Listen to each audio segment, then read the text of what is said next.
Now, before we dive into today's episode, if you're a dog owner like me, you know that keeping our four-legged family members healthy is a top priority. That's why I want to tell you about Butternut Box. They make fresh, gently cooked meals using whole, human-quality ingredients, cooked at 90 degrees Celsius and then frozen to lock in all the good stuff. There's absolutely no added preservatives or nasties. When your dog switches to real, fresh food, the difference is night and day. You'll see better digestion, an improved appetite, and a shinier coat. The meals are perfectly portioned and delivered frozen straight to your door, or you can even pick them up in Maxi Zoo stores. To give it a go, visit butternutbox.com/Lines of Enquiry and use the code Lines of Enquiry for 50% off your first 2 boxes. Fresh food, happy dogs.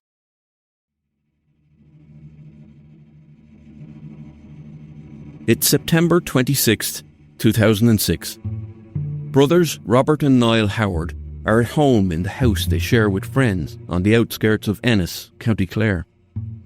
It's been a long day for the brothers, who started their day with the discovery that 2 computers had been burgled from the office of their family business. At 10:30 p.m, Robert's mobile phone rings. On the other end is a man with an accent Robert can't identify. He's saying he'd heard Robert was looking for some computers. Thinking this is a tip-off of some sort, Robert agrees. The anonymous man tells him, "I'll be at your house in 5 minutes." Robert doubts the caller is telling the truth. He never even asked for his address. Robert tells his brother Niall about the call. A few minutes later, a knock at the door startles them. While Niall waits out of sight, Robert opens the door. A man is standing on the front step in a white tracksuit jacket. He wears a navy baseball cap emblazoned with US Open 2000. He's in his late 40s or early 50s. He's 6 feet tall, maybe a little shorter. He has sallow skin and wears glasses. There's a car in the driveway, with a woman in the passenger seat. The man in the hat introduces himself as Tony Luciano and hands over one of the laptops stolen earlier that day. Robert takes it inside and tells Niall to call the Gardaí. Back at the front door, the man says something that makes this about much more than a stolen computer. Something that would start a bizarre, barely believable journey. The man says he has been hired to kill Robert, Niall, and their father, PJ. He has been promised €130,000 to kill all 3, he says. But if they can pay him €100,000, he'll spare their lives.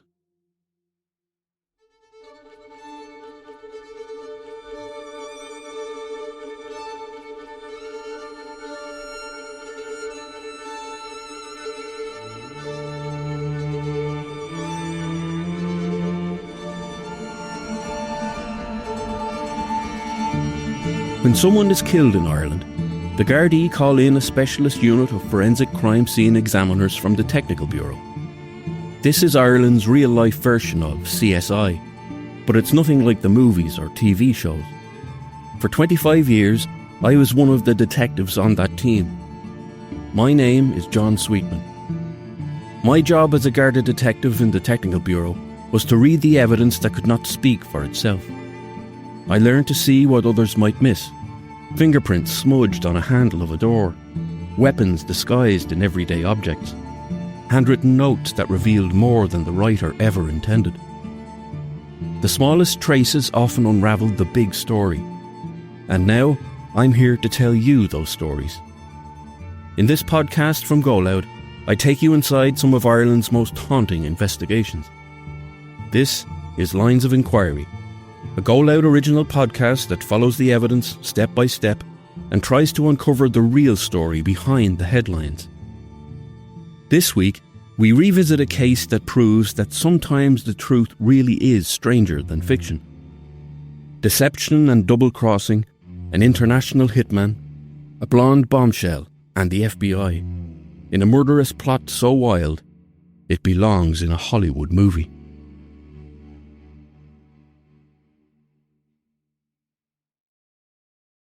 On the morning of Monday, September 26, 2006, Gardaí in Ennis, County Clare, received a relatively routine call.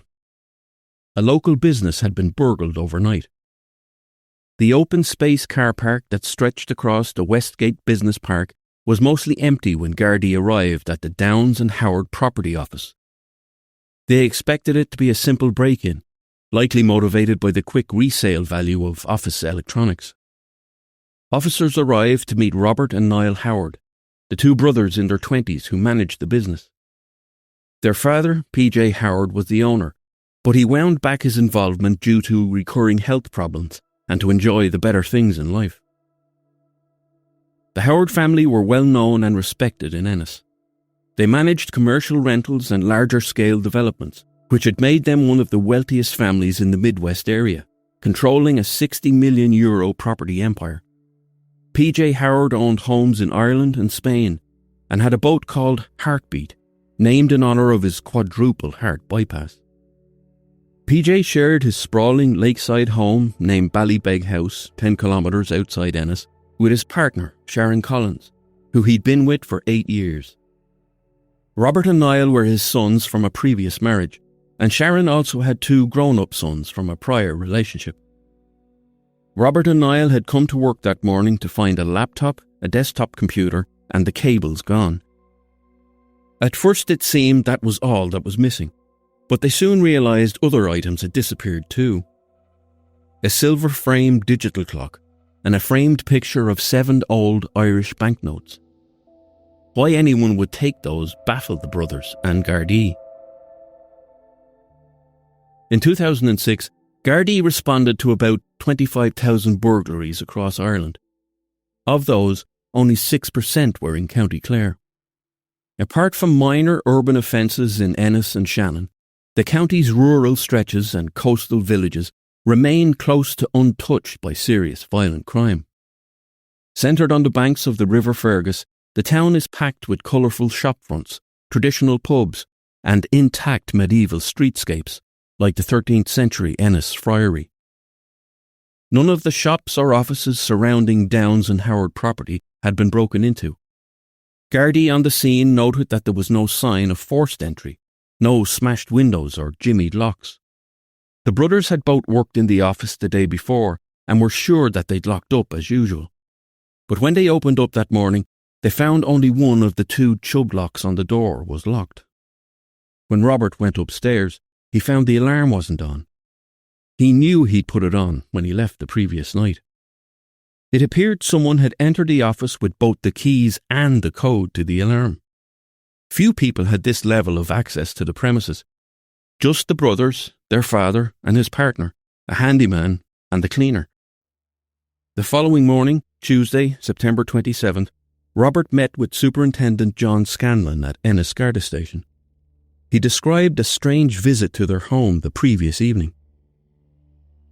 He told about the man with a strange accent who arrived at their front door, just minutes after calling on the phone, to say he knew Robert was looking for some computers. Within minutes, the man was at his and Niall's front door, saying he'd been hired to kill the brothers and their father, PJ. He had introduced himself as Tony Luciano. Robert told Superintendent Scanlon that Tony had handed over the missing laptop and then showed him some documents. There were maps to his and his father's homes and photos of PJ and his partner Sharon. Even a photo of PJ on his boat in Spain. Robert then explained this man, claiming his name was Tony Luciano, had told him he had been offered €130,000 to murder him, his brother and their father, and he had offered to spare their lives for €90,000. When Robert had gone inside briefly to speak to his brother Niall about calling Gardaí, Tony Luciano took the chance to speed away. Robert got into his jeep and tried to follow their car, but as they approached the unlit crossroads, Tony switched his headlights off and Robert lost him entirely. The brothers had decided to wait until the morning to go to the Gardaí. The idea that someone was hired to kill them and their father seemed outrageous. Knowing the Howards were worth tens of millions of euros, Superintendent Scanlon realised the burglary was not as simple as they had initially assumed, and took the extortion threat seriously. For Gardaí, The idea that a mysterious man was trying to extort the Howard family for money seemed possible. But the idea that he'd been hired to kill them? That felt less plausible.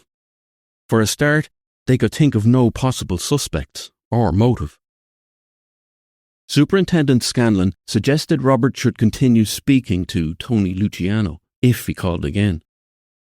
Meanwhile, he would put a team together to track them through a wiretap on Robert's phone.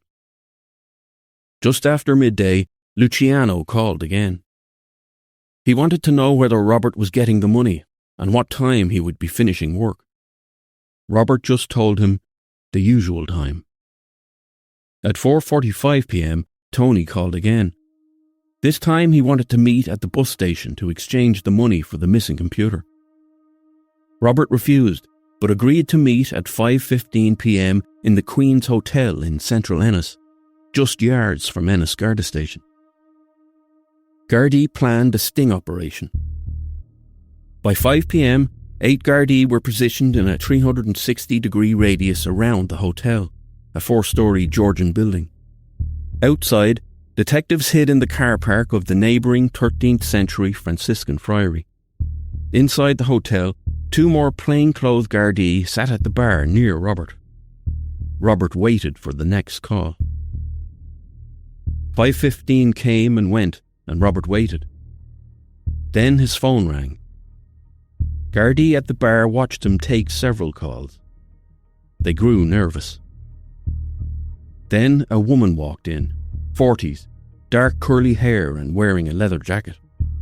She continued through the pub towards the toilets. Outside, detectives noticed a suspicious man in a beige anorak and glasses, fitting the description Robert had given of Tony Luciano. They watched as the man went to use a public phone. At the bar, Robert received a call. It was Tony. Go to the toilets and meet a woman there so she can count the money. Robert got up from his seat and went around to the hallway outside the toilets. There he came face to face with the woman in the leather jacket. "Have you got the envelope?" she said. "Well, have you got the computer?" Robert replied.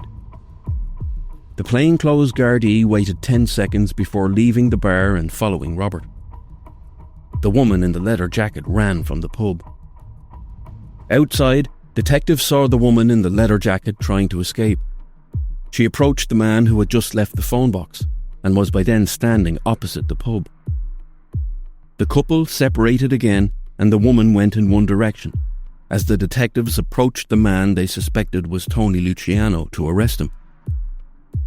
The man said his name was Essam Eid and he was on holiday in Ireland. He said his name was not Tony Luciano. The woman in the leather jacket walked to a hire car the pair had parked earlier. When she arrived at the car, Gardaí were waiting to arrest her. She said her name was Teresa Engel. The two were taken to Ennis Garda station. Neither had mobile phones. Gardaí believed that they didn't have them at the Queen's Hotel either, which meant they'd had to rely on both lines of sight and the payphone to communicate. The earlier phone calls to Robert were made from a well-known hotel about half an hour away, the 2 Mile Inn. Detectives travelled the 30 kilometres down the N18 to the pyramid-shaped 2 Mile Inn at Meelick, sure that was where the man and the woman had been staying. The inn's receptionist confirmed that on Saturday, 3 days earlier, she had checked in an international couple into room 208. The man had checked in as Tony Luciano, but didn't use a credit card, as the room had been fully paid in advance for 7 nights. Since check-in, Tony Luciano had called reception several times to ask if there were any messages for him. Gardaí were given printed out copies of all the calls made from the room since the couple had checked in. The officers, armed with a warrant, had staff open the door of room 208. In the room were 2 large suitcases and a plastic bag. Inside were computer leads and 2 keys.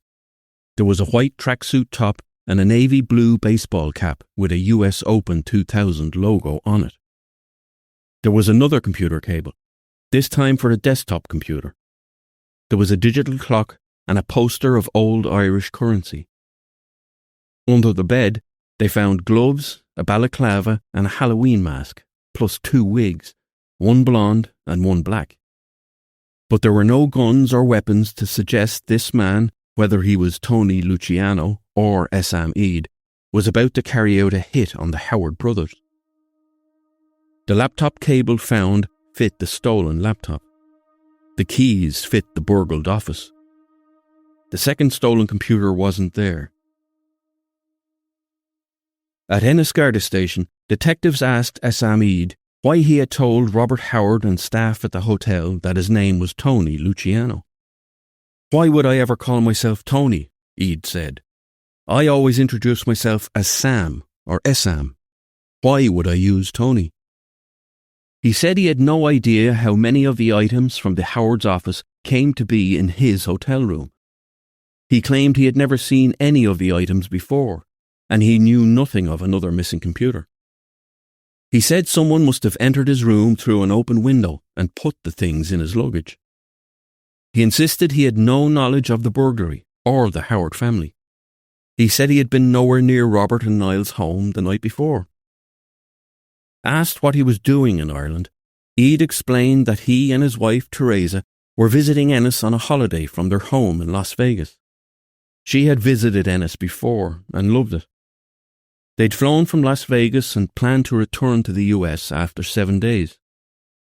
51-year-old Essam Eid was Egyptian-born, but had lived in the United States for 30 years. Everything he said about his background checked out. When questioned why a different American woman had called the 2 Mile Inn saying she was his wife, Eid said, "Well, she is." He explained to Gardaí they were both his wives. Around a year earlier, Eid had married Teresa Engel. They met while both worked in a casino in Detroit. When they met, Eid lived with his first wife, Lisa. At the time, Teresa was separated from her husband, who she had married 3 separate times. When Eid later left Detroit to move to Las Vegas with Lisa and their teenage daughter, Teresa followed. Eid and Teresa then married in Vegas, while Eid was still married to Lisa. With no centralised database across the states of the US, there was no system to flag that Eid was already married. Teresa then moved in with Eid, Lisa and their daughter. Detectives then continued through the list of phone records from the hotel. Another name had caught their eye, a local woman, Sharon Collins, the partner of P.J. Howard for 8 years. The same P.J. Howard who Tony Luciano, or Eid, had claimed he was hired to kill. Sharon had called the hotel to speak to Eid several times. Detective Jarlath Fahy pushed a photo of Sharon Collins across the table and asked Eid again if he knew P.J. Howard. Eid admitted that he had heard of P.J. Howard, but only because he and Sharon Collins had been lovers. He said they'd been seeing each other secretly for 2 or 3 years. He told Gardaí he had visited her a month earlier on PJ's boat in Malaga, while PJ was back in Ennis. He said he often spoke with her on the phone from the US, and this trip was supposed to be him visiting her again in Malaga, but his wife, Teresa, had insisted on coming to Ireland too. "Who really paid for your flights?" Detective Garda Fahy asked. "Sharon," Eid replied. According to Eid, Sharon had paid for Teresa's flight and hotel as well, believing she was a friend and co-worker of Eid's. He said he hadn't told Sharon that Teresa was his wife. He denied ever meeting Robert or Niall, but said it was possible that PJ knew of his affair with Sharon. Gardaí believed Eid's new story. Perhaps the bizarre jumble of events was beginning to make sense. They thought it was possible that when Eid arrived in Ireland he had realised the extent of his lover's wealth and had made up the kill-for-hire story to get Sharon's partner to hand over some money. That night, Sergeant Noel McMahon carried out an identity parade in the hope that the Howard brothers might identify the man who had appeared at their door. As the line of men stood before them, the brothers had no doubt that the man with the sallow complexion, glasses and very large moustache, was the man who had called to their home.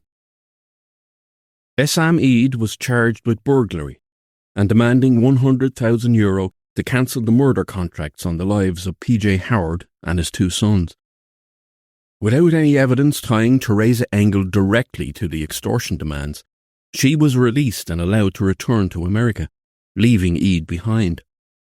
When the burglary and extortion attempt happened, PJ and Sharon were holidaying at their penthouse apartment in Spain, but returned home when they heard of the events in County Clare.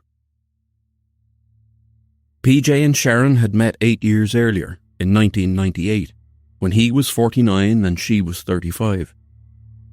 PJ's partner of 6 years had passed away, and prior to that, he'd separated from his wife of 19 years, who was mother to Robert and Niall.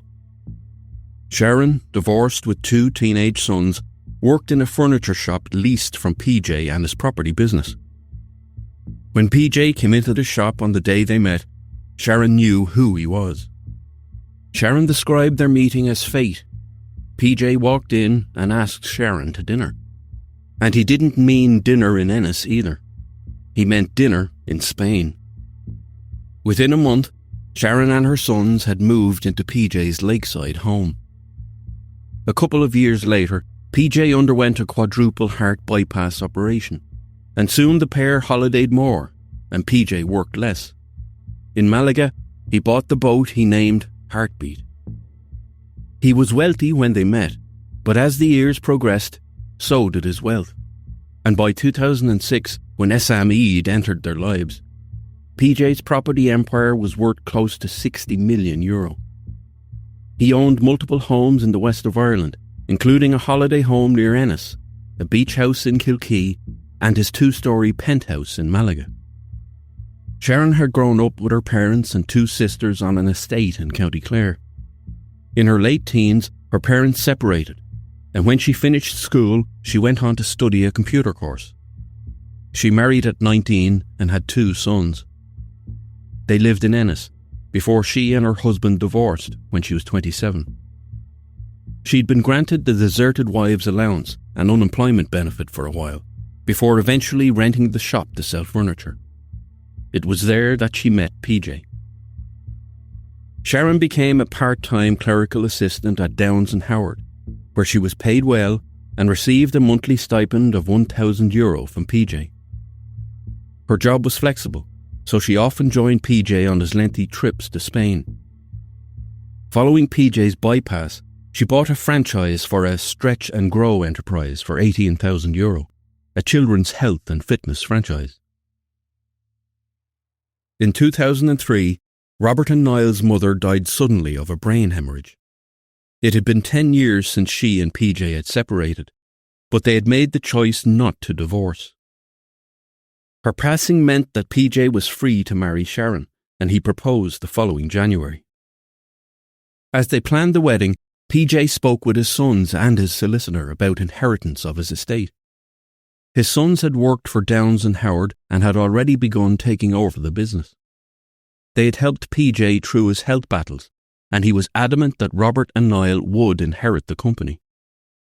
As prenuptial agreements are not valid under Irish law, PJ was stuck between wanting to provide for Sharon and her sons, but also protecting the business he felt his sons should solely inherit. So, although Sharon wanted to get married, she accepted the legal conundrum, and over a number of months of discussions, she was happy with the decision they'd come to. PJ and Sharon would not marry after all. PJ supported Sharon wanting to save face after having been so thrilled when he proposed. She had already sent out invitations. They kept the new situation private and still planned to celebrate. In 2005, they had a ceremony in Sorrento, Italy, and when they returned to Ennis, they threw a party for family and friends. On that day, many of the guests believed the couple had married. Back in Ennis, Gardaí were attempting to unravel the complex mystery of Eoin and the story of a hitman targeting the Howard family. They returned to the 2 Mile Inn to check for further evidence of extortion. They discovered that shortly after Eid was arrested, a worker at the hotel had found an old desktop computer in bushes behind the building. It was a bit dirty and wet, so she brought it inside and cleaned it up, then eventually put it in a storeroom. Looking at it, Gardaí realised it was the missing desktop computer, taken from the Howards' offices. A separate examination on the office laptop showed that on the evening of September the 26th, just hours before Eid arrived on Robert's doorstep, someone had used the laptop to check American baseball results. The user then accessed the contents of a profile labelled Robert and checked some email accounts. One of these was registered to Tony Luciano at hirehitman@yahoo.com. From that address, an email was sent to lyingeyes98@yahoo.ie. It read, "Call me as soon as possible. I'm not going to wait here for nothing. I have to leave here by Sunday morning." Gardaí contacted authorities in the United States and informed them they had Essam Eid in custody and Theresa Engel had been released without charge. Gardaí had hoped that they could work with the FBI to get the evidence they needed to prove Essam Eid had targeted the Howard family for their money. They found that an FBI agent in Los Angeles, Ingrid Sotelo, had already been in contact with the FBI's attaché in London. She had been tracking Eid's tail in relation to a case she was investigating, but had lost all trace of him when he flew to Ireland. Soon, investigators on both sides of the Atlantic realised they were searching for information on the same man. Gardaí learned that Essam Eid had attempted an almost identical extortion plan on a woman in Southern California. But what the FBI revealed put a drastic new dimension on the case for Gardaí. They informed them that the murder plot wasn't a hoax. It was very real. The FBI believed Eid had legitimately been hired to kill a woman, but instead of murdering her, he tried to make her pay to save her own life. Gardaí realised that the murder-for-hire plot they had believed was a lie, and a story that couldn't be explained, was in fact very real.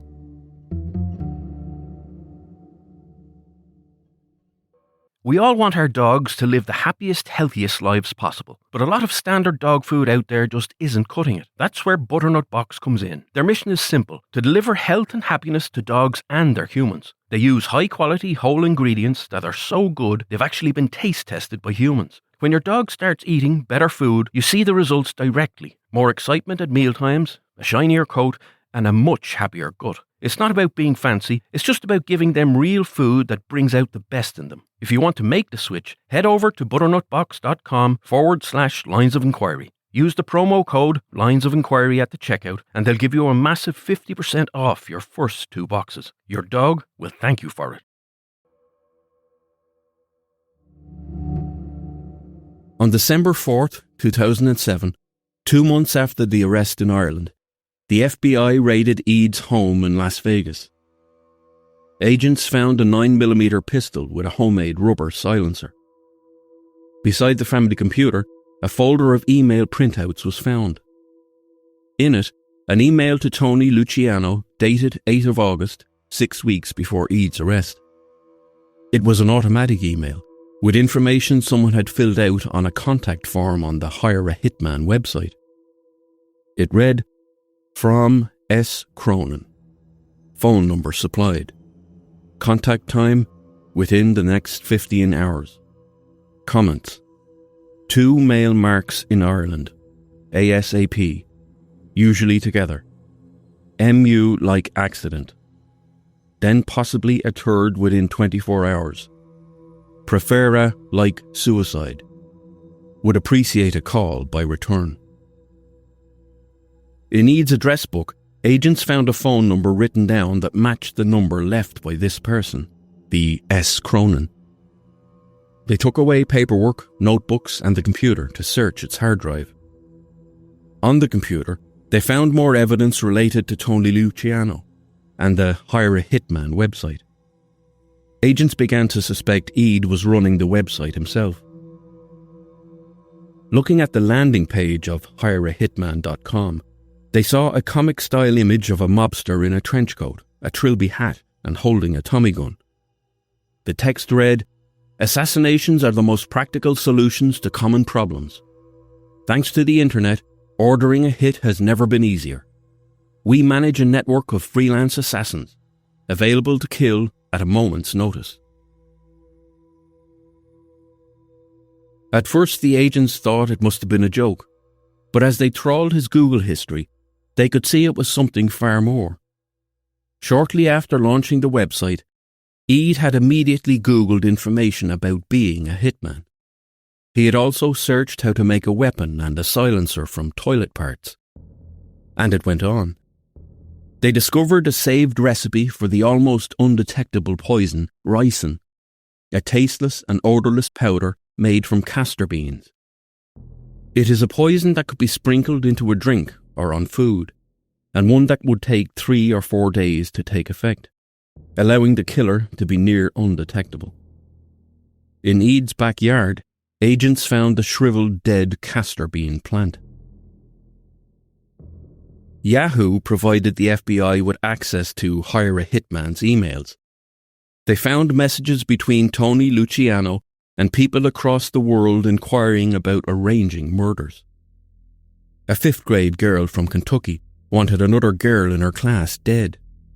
Women, one in Pennsylvania and another in Ireland, had queries about men in their lives being killed. Some of the inquiries were from others applying to be killers themselves.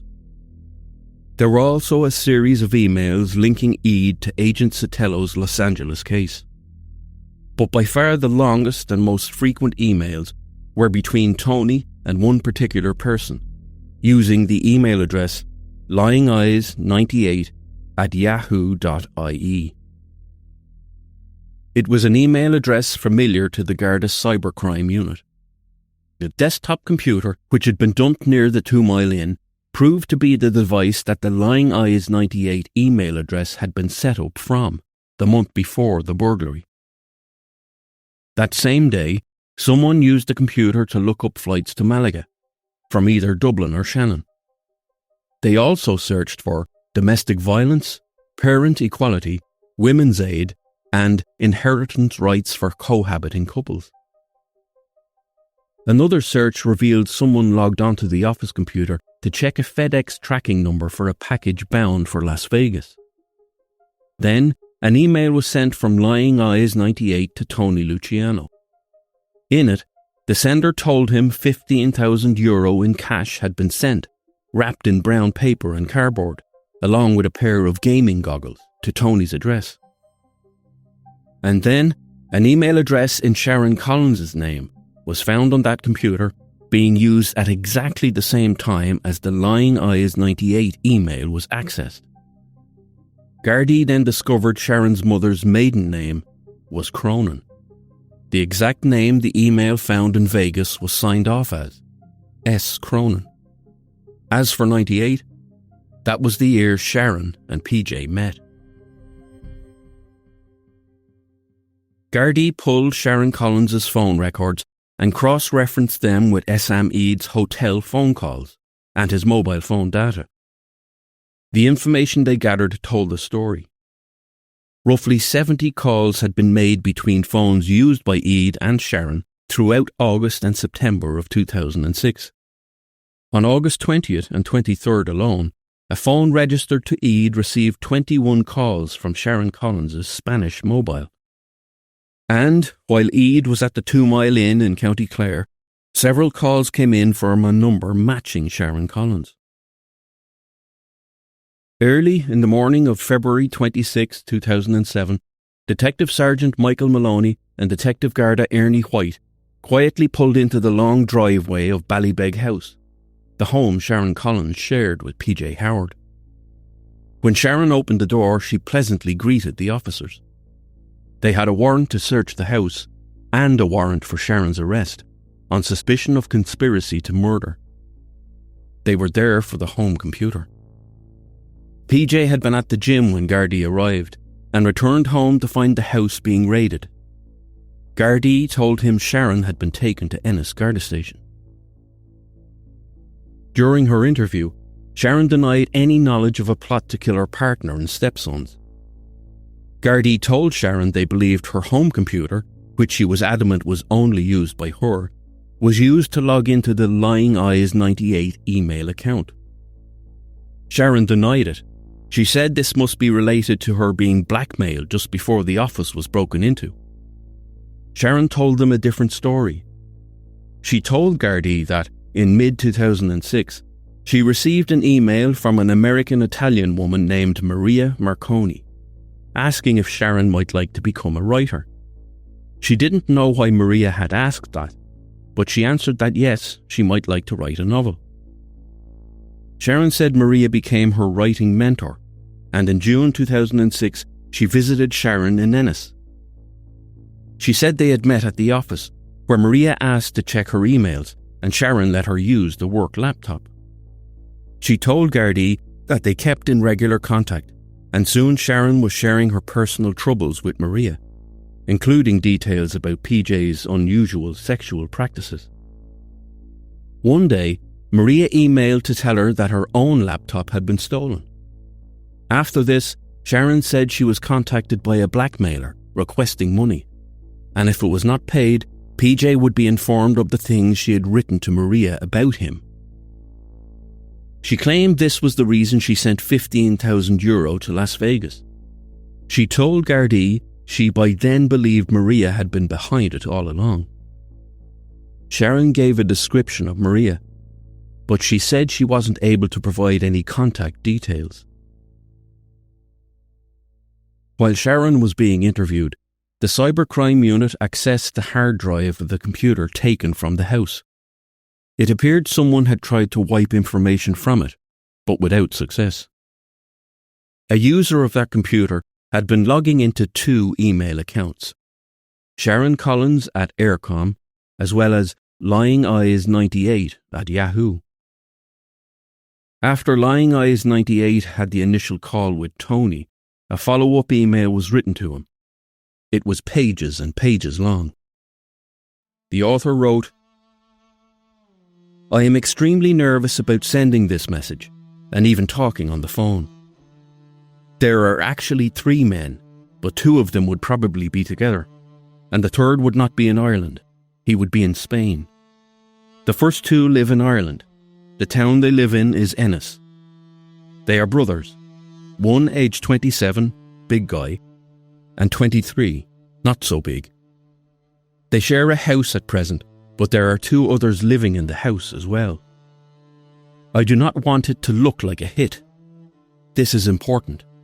I want it to look like an accident, perhaps travelling in a car or boat, or poisoned. Or maybe you have some ideas of your own. The third is an older man, and not very fit or strong. He would probably be in Spain. Again, not to look like a hit, perhaps a suicide. Or is it possible to look like natural causes? He's got a lot of health problems." The email went on and on. The author asked, how long, how much, and said, I would have no problem getting hold of money, but tricky beforehand. Then the author asked questions about paying a deposit. Tony, or Eid, wrote back, "We have people all over the world, usually $50,000 per person, but 3 birds with 1 stone, I'll do all for 90,000. Over the next 2 weeks, the emails between Lying Eyes 98 and Tony got more personal. Tony asked, "We suppose these people are your stepsons and husband?" Lying Eyes wrote, "His boys are going to suffer. I wish it didn't have to be like this, but I know that if my husband was dead and they were still here, they'd screw me. I've no conscience about my husband. He's a real asshole and makes my life hell. But I do feel bad about the others. I would prefer it if it was just my husband, but because of the way he has arranged his affairs, it would be way too complicated if his sons were still around. I've got children of my own and intend on being around for them. That's another reason why I want to be as careful as possible, so that I don't end up in jail." The emails contained claims that the husband tried to force her into lewd sex acts with him and others, including strangers. The sender provided Tony with maps and instructions and pictures. Captioning one, they wrote, "You'll be able to tell which one is my husband, and I'm the devil in the red dress." Tony wrote back, "Don't get mad when I see you in Malaga. If I like you, I'll kiss you." Tony also shared photos of himself, and Gardaí could see clearly Tony was Assam Eid. "You're very handsome," Sharon replied.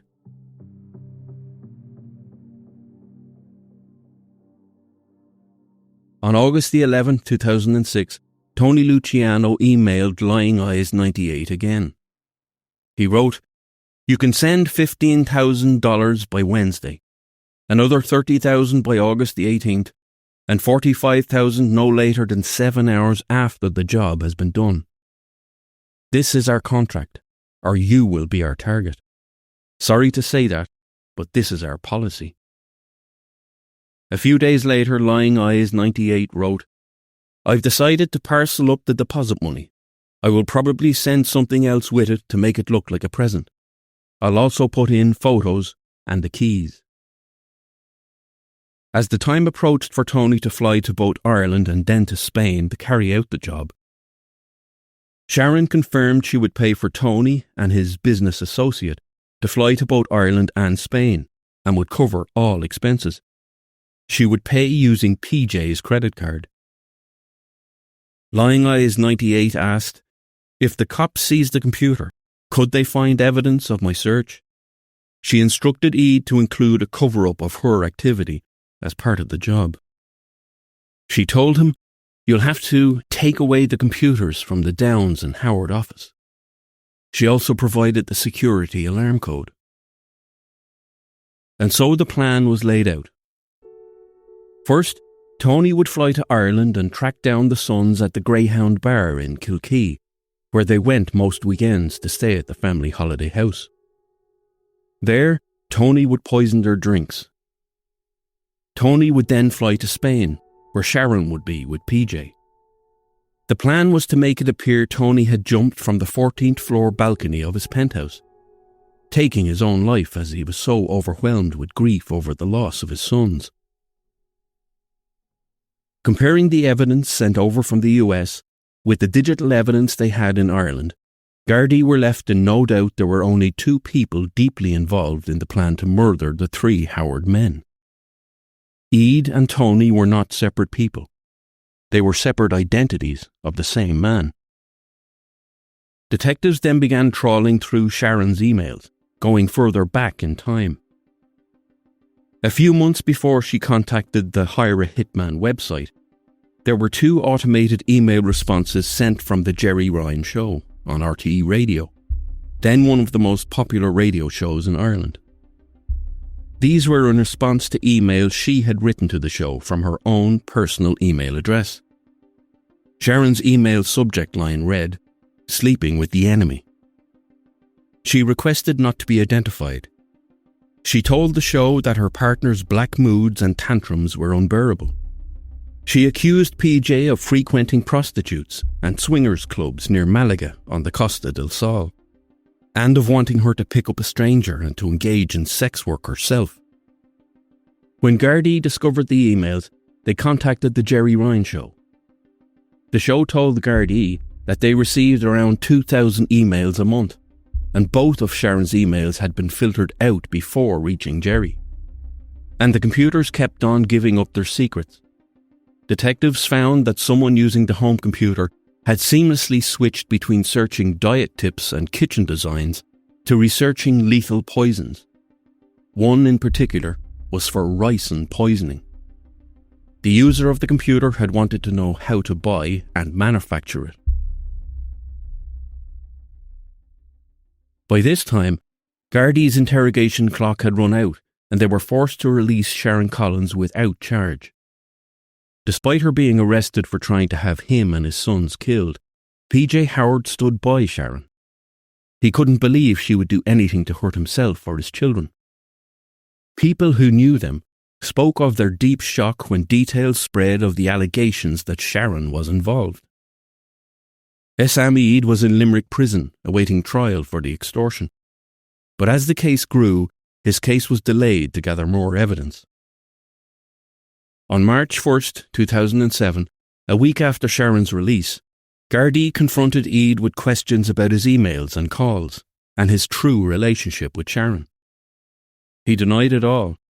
He denied running the Hire a Hitman website. He denied ever having an email address under the name Tony Luciano. He said his wife Teresa must have been responsible for the calls, and possibly even the emails. When shown photocopies of Sharon's phone number from his address book in Las Vegas, Eid said he had no idea whose number it was. He said he lied about his affair with Sharon Collins, being his lover, and was pressured by Teresa to say that while they sat together in the cell at Ennis Garda Station. He now said he didn't know Sharon at all. That day, Eid's charges shifted. He was now under suspicion of conspiracy to commit murder. Gardaí dropped the charges against his wife, Teresa Engel. In return, she agreed to cooperate with Gardaí and the FBI. She pleaded guilty to lesser charges of handling stolen property, and the Director of Public Prosecutions granted her immunity from prosecution. In exchange for total legal protection in Ireland, she agreed to return to Dublin as a prosecution witness. Teresa then flew back to the US and began cooperating with the FBI on their separate case against Eoin. Later that month, PJ wrote a letter to the Director of Public Prosecutions. He wrote that he believed completely in Sharon's innocence. He was in no doubt she was the victim of a scam run by Eid, his wife Teresa, and the woman Sharon had mentioned to Gardaí, but they had found no trace of, Maria Marconi. PJ was so sure of Sharon's innocence that he paid for her to travel to Las Vegas to track down Maria. He had funded hiring a private investigator to help the search. Sharon returned to Ennis without ever finding Maria. Sharon also wrote 3 letters to the DPP, pleading her innocence. She said she was writing with the support and encouragement of PJ. She wrote about how she had fallen in love with him at first sight. But Gardaí had discovered underlying problems in their relationship. They learned that, despite the appearance that Sharon was content with not marrying PJ, his decision not to marry had angered her. Gardaí made another discovery, one that cast further doubt on the image of a happy relationship, and gave an insight into Sharon's mindset.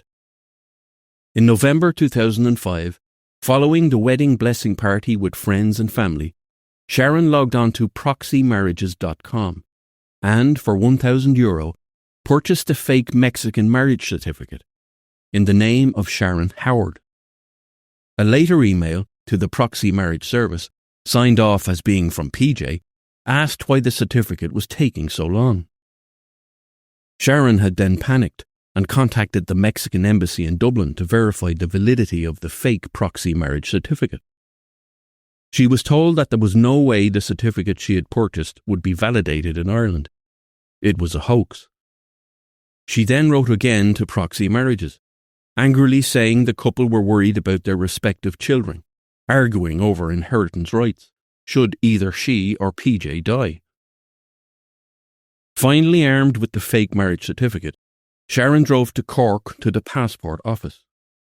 She used the certificate to get an updated passport under her new name, Sharon Howard. In her eyes, she was then officially PJ's wife. And if she was his wife and something happened to both PJ and his sons, she would be set to inherit everything. In Los Angeles, the FBI interviewed Eid's wife, Teresa Engel. She described the way Eid had dominated and controlled her and made her live with his other wife. She told them about €15,000 arriving at their house wrapped in paper and cardboard and sent with a pair of gaming goggles.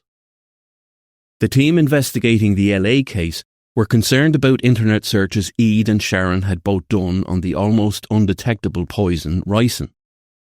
A dose the size of a grain of salt could kill a person with a slow and painful death. Eid and Sharon had both searched how to make it. Knowing they'd found a dead castor bean plant in Eid and Theresa's garden, the FBI were worried Eid had produced his own. Sotelo pressed Theresa about the ricin. She told them that after researching how to make the poison, Eid had purchased the raw castor beans online. She told the agents about her and Eid making ricin in the garage. She said he brought it to Ireland in a contact lens case. It was in Eid's bag of toiletries. The FBI called the Gardaí and learned Eid's toiletry bag had been allowed into the prison with him when he went into custody. Gardaí had returned it to him after the hotel raid because it contained the medication he needed for his heart condition and diabetes. They didn't and couldn't realise that a deadly poison was potentially inside the bag. Forensic detectives rushed to execute an emergency tactical search of Eid's cell, wearing hazmat suits. In his cell, they found his toiletry bag. Inside, a small, empty plastic contact lens container.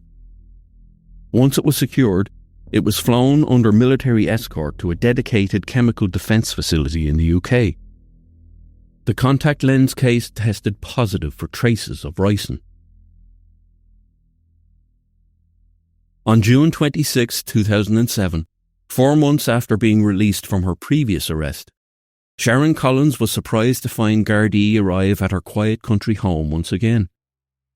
This time, Gardaí had the evidence they needed. Back at Ennis Garda station, Gardaí pushed Sharon to discuss her relationship with PJ and asked about her passport and the name change she had made to it. She said that she had wanted to change her name as a gesture to PJ, since they couldn't marry.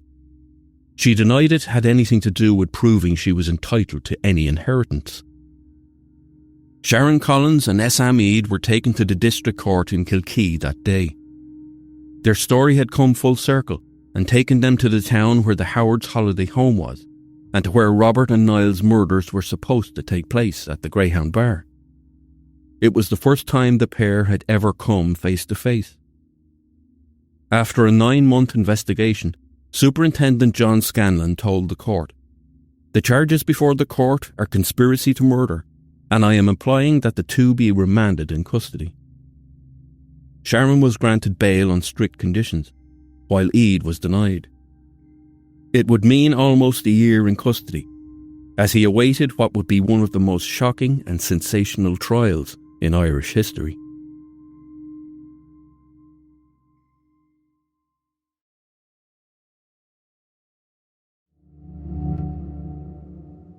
In May 2008, the trial of Sharon Collins and Sam Eid began at the Central Criminal Court in Dublin. While awaiting trial for almost a year, Sharon Collins had lived at the home she shared with PJ Howard, the man she was accused of having attempted to have murdered. The case would come to be known as the Lying Eyes case, and by the time the trial had begun, it had stirred up media and public interest unlike many trials in the history of the Irish state. After a late start on day one, Mr. Justice Roderick Murphy invited the jury of 8 men and 4 women into the court. The indictment was read out, listing 6 charges against Sharon and 3 against Sam Eid. They were both charged with 3 counts of conspiracy to murder, essentially agreeing together to kill 3 men. Sharon was charged with soliciting to murder, for seeking Eid to murder them. And Eid was charged with demanding money with menaces or extortion and handling stolen property following the dropping of the burglary charge. They both denied all charges and pleaded not guilty. At one end of a long wooden bench sat Sharon Collins, chewing gum and constantly drinking water. Throughout the 7 weeks that followed, she often wrote yellow post-it notes and passed them to her legal team with her thoughts. At the other end of the bench, Sam Eid held his head in his hands and rubbed his eyes. He chatted to the exhibits officers, and very occasionally he would shift his eyes to look over at Sharon, who never once looked back at him. Eid appeared friendly in court. He smiled and waved to reporters and his team. He had no family in the public gallery to support him, but there was one man, an Egyptian man living in Dublin, who attended on occasions as a sign of support. Sharon's 2 sons attended every day. Senior counsel for the prosecution, Tom O'Connell, presented Sharon, who was neatly dressed in a black suit and crisp white shirt, as the younger blonde bombshell partner scorned when her rich man wouldn't marry her. Sharon was depicted as a blonde temptress devoted to astrology, weight loss websites, and a get-rich scheme that wildly backfired. Gardaí close to the case had referred to Sharon as making Catherine Nevin look like an angel, in reference to the woman who had hired a hitman to murder her husband, Tom Nevin, in Wicklow in 1996. The prosecution barristers warned the jury not to believe Sharon's claims of innocence. They said she had methodically deceived P.J. Howard and plotted a dramatic way to not only inherit his millions, but also make sure both he and his sons were dead as a result. The prosecution said that Sharon, attempting to present herself as a victim, was her final cruel manipulation of her partner of 10 years. They believed she had invented the mysterious and never-seen woman, Maria Marconi. Presenting their evidence against Eid, the prosecution let the digital trail speak for itself. They argued that the fact that Eid had risked bringing Róisín into Ireland showed he was prepared to carry out the murders at any cost. They told the court that the evidence found against Sam Eid and Sharon Collins had well and truly proven that their plan was not a work of fantasy or fiction, but had been put into very real action. The atmosphere in court number 2 was already highly charged before the prosecution called P.J. Howard as a witness. As he took his position in the stand, the packed courtroom fell silent. When questioned, instead of portraying a terrified victim, he shocked the courtroom by fiercely defending Sharon and saying the allegations against her were astonishing and did not make sense. He said, "It's totally out of character. In the 10 years I've known Sharon, she has never asked for anything." He explained how well she had cared for him during his quadruple bypass in 2000 and told the court they had a great life together. When he stood down to return to a seat, he walked directly over to Sharon, sitting with her legal team, and planted a massive passionate kiss on her lips. There were audible gasps in the courtroom, but Sharon didn't appear surprised. The following day, PJ returned to sit in the public gallery to show the jury he was standing by Sharon. Over the years, PJ Howard had managed to keep a low profile around Ennis, staying out of the spotlight. He was well known, but a deeply private man. But that day, the court heard the words of the email sent to the Jerry Ryan radio show. PJ Howard's alleged private life was laid bare, both inside the courtroom and in the press. Whether true or not, they were allegations that would forever follow him. Jerry Ryan himself was called as a witness. His testimony lasted a matter of minutes, and some wondered why the radio star was called, merely to confirm he didn't receive an email. FBI agent Sotelo gave evidence about cases of murder for hire, saying, "A lot of people might say they want someone dead," she explained, "but unless you do something to put it in action, you haven't committed a crime." When another FBI agent, Special Agent Scott Bracken, had his turn in the witness box, he was asked about Maria Marconi, the woman Sharon claimed had been her writing mentor and had set her up. He explained that this person, Maria Marconi, did not have a social security number or a driver's license, nor had she ever had any dealings with law enforcement. She had never owned any property or been listed as having any utilities registered under her name. Immigration held no record of a woman of that name exiting or re-entering the United States during the time she allegedly visited Sharon Collins. There was no trace of the mysterious Maria Marconi.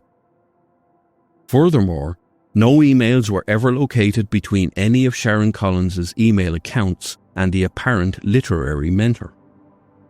It seemed there was no evidence to suggest Maria Marconi ever existed. Sam Eid's arguments were presented to the court as he was not being called as a witness due to his poor health after having spent almost 2 years in prison awaiting trial, struggling with diabetes and having a pacemaker in his heart. Ead's legal team described him as simply a con man and not a hitman, and said he had taken the fall for his wife Teresa, who by then had moved out of their house and relocated to another state. He had claimed to be an innocent victim who ended up on the longest holiday of his life, and suggested his wife had been far better placed than him to enter into an email correspondence with Lying Eyes 98. He claimed he was not the only person with access to his home computers. He said he saw Teresa open emails from Lying Eyes 98, emails containing pictures of PJ Howard and his two sons, and he argued the tone in the emails from Tony Luciano sounded nothing like him. However, he had no explanation for how the contact lens case that contained traces of ricin was in his toiletry bag. He'd never worn contact lenses in his life, and was scared to have anything in his eyes, he said. But Gardaí told the court that when they entered his cell that day to conduct a search, Ead claimed that he'd lost his contact lenses 2 months after arriving in prison. By the time Sharon Collins entered the witness box, defended by Eugene O'Kelly, it was day 24 of the trial. She had begun the trial bright and engaged, bubbly almost. But by the time she took the stand, she was tearful and quiet. She spent the first portion of her testimony answering questions from her own defence barrister, allowing her to present her version of events. But when questions from the prosecution landed sharply, she hit back. When asked about her and PJ's relationship, she said, like everyone, they had their ups and downs, but she never hated him. She said, anybody who knows me knows that I don't. And I don't do good acting. I'm bad at it. When it was suggested that she was just after PJ's money, she said no, saying, money doesn't float my boat at all. She described buying her fake marriage certificate as simply a private act of defiance. The prosecution questioned why PJ hadn't been seen in the courtroom for over 2 weeks, suggesting he wasn't as sure about her as she believed. She had an answer for this too. She asked the court, had he a choice after the humiliation he's been put through? During the final 2 hours of her 2 days of testimony, the prosecution's senior counsel, Una Ní Rafferty, played into Sharon's game, knowing she'd hit back. She insisted Sharon and Lying Eyes 98 were the same person. Sharon denied it. Ní Rafferty mentioned the origins of the term lying eyes, suggesting that she and Sharon Collins were of a similar age. Lying Eyes was a song by the Eagles, she said. Surely Sharon remembered it. Sharon had an answer for that too. A friend of mine pointed it out to me recently. She sent me the first verse of it, but Justin Timberlake is more my thing. Ní Rafferty replied, did you know the song was about a beautiful young woman moving in with a rich old man and cheating on him? While the prosecution attempted to pull apart Sharon's defence inside the courtroom, her 2 young adult sons remained an unwavering fixture in the public gallery, attending every day of the trial. Beyond the couple of days PJ attended, her sons remained her only supporters in the court. As she stepped away from the witness box after 2 days of testimony, she wept openly. 2 days later, when Una Ní Rafferty concluded her 100-minute-long closing speech, she read out the last 2 lines of that Eagles song, Lying Eyes. You can't hide those lying eyes, and your smile is a thin disguise. She then quoted Shakespeare. A man may smile and be a villain. When the jury returned their verdict, Sharon Collins was found guilty of all 6 charges. 3 counts of both conspiracy and 3 counts of soliciting to murder. 3 of the female jurors burst into tears as the verdicts were read out. Although it had been unanimous, the case had taken a significant toll on the jurors. Each of the 6 convictions carried a 10-year term, but in the Irish legal system, sentences for crimes arising from the exact same event are typically served concurrently, meaning that they run at the same time rather than consecutively. This meant Sharon Collins was facing a maximum of 10 years. The jury found Eid guilty of extortion and handling stolen goods, but not guilty of conspiracy to murder. The jury felt there wasn't enough evidence to prove his guilt beyond reasonable doubt. He was facing 14 years for his convictions. At sentencing the following month, the judge was handed letters of support for Sharon Collins and appeals for a lenient sentence. The Bishop of Killaloe, the Mayor of Ennis Town and her ex-husband, who described her as a supportive and loving mother. PJ and his sons were invited to give victim impact statements. The packed courtroom was stunned when PJ Howard took the stand to speak again. He told Mr. Justice Roderick Murphy, "Sharon is, in my opinion, one of the nicest people you could ever have been fortunate to know. She is a caring, lovely and decent lady. I will not give up on Sharon, and I would have no hesitation whatsoever in living with her again." He pleaded for leniency. "I am asking the court not to impose a custodial sentence, as I do not believe that Sharon poses any threat to my sons. I ask the court to consider how a prison sentence would affect her mother, her 2 sons, and myself," he said. In complete contrast, when Tom O'Connell SC for the prosecution read out a statement on behalf of PJ's sons Robert and Niall Howard, who had been Sharon's intended targets, along with their father, the court heard their anger. "We can't understand why we were propelled from our normal daily lives into such a national drama, and shudder at the realisation that had the plan been effected, we could have been poisoned to death. It will take a long time, if at all, before we can put the incident behind us." In the end, Judge Roderick Murphy sentenced both Assam Eid and Sharon Collins to the same sentence, 6 years in prison. Sharon Collins' solicitor, Eugene O'Kelly, spoke outside the court. He said he'd been instructed to appeal against the conviction. "Miss Collins has been convicted by the jury and sentenced, but most importantly, she has been acquitted by her partner, Mr. Howard," he said. "She takes great comfort from the support that Mr. Howard has shown, and she has asked that I apologise on her behalf for the great hurt, embarrassment and distress that has been caused to him by the use of the state of an incomplete letter which was taken out of context." In a March 2010 appeal, it was argued that Sharon's conviction on conspiracy to murder was logically unsustainable and had to be thrown out. In Irish criminal law, a conspiracy requires an agreement between 2 or more people. You cannot legally conspire with yourself. And so, her lawyers argued, because Assam Eid was found not guilty of conspiring with Sharon to murder, then that would mean she had acted alone, and so her conviction was unsustainable. The Court of Criminal Appeal officially wiped those 3 convictions from her record, but it didn't reduce her prison sentence. After another 2.5 years in prison, Assam Eid was extradited back to the USA to face almost identical charges in federal court in California. In that case, a 28-year-old woman agreed to pay $37,000 to have her ex-boyfriend's new girlfriend murdered. She pleaded guilty to hiring Assam Eid to carry out the murder and using stolen credit cards to pay for his services. Eid received a 33-month prison sentence. In September 2012, with remission for good behaviour, Sharon Collins was released from prison after serving 3.5 years of her sentence. She had previously been granted weekend release and was allowed to return to her mother's home in Ennis. After her release, Collins began a new life in Belfast, working as a masseuse and a professional dog walker. She told the press that she would write a book and clear her name. She said she was speaking to several Hollywood producers in an attempt to see her story on screen.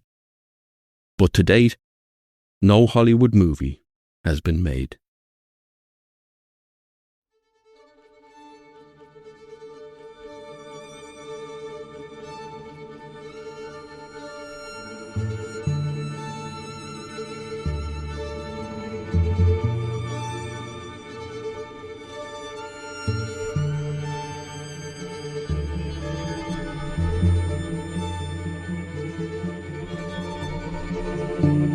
Thank you for listening to this episode of Lines of Enquiry. If you're enjoying the podcast, leaving a rating or review really helps. We've now passed 5,000 5-star ratings on Spotify, along with a growing number of reviews on Apple Podcasts. Those reviews make a real difference and help new listeners find the series. Make sure you like and subscribe to the podcast to get notified whenever a new episode is released. If you're listening on Spotify, you can also leave a comment on this episode. We read every comment and we're genuinely grateful for the time you take to share your thoughts. You can get in touch with us directly by emailing linesofenquiry@goloudnow.com if you have a question or a case you'd like us to cover. We'd love to hear from you. Follow us on Instagram at Lines of Enquiry Podcast, and if you can, share the podcast with others. Lines of Enquiry is presented by me, John Sweetman. The podcast is created by Darren Cleary. Our executive producer is Eoin Brennan. Producer is Siobhan Walsh. This episode was written by Anna Priestland and edited by Eoin Brennan. Sound design and editing by Neil Kavanagh, with legal, marketing and social media support from the team at GoLoud. Sources for this episode include Lying Eyes and the Hitman for Hire by Emer Connolly, The Irish Independent, Irish Times, Clare People, Houston Chronicle, Las Vegas Sun, RTE, The Journal, and The Guardian, and more. Join me next time as we open another case and follow the evidence wherever it leads. Because, in the end, everything done in the dark comes to light.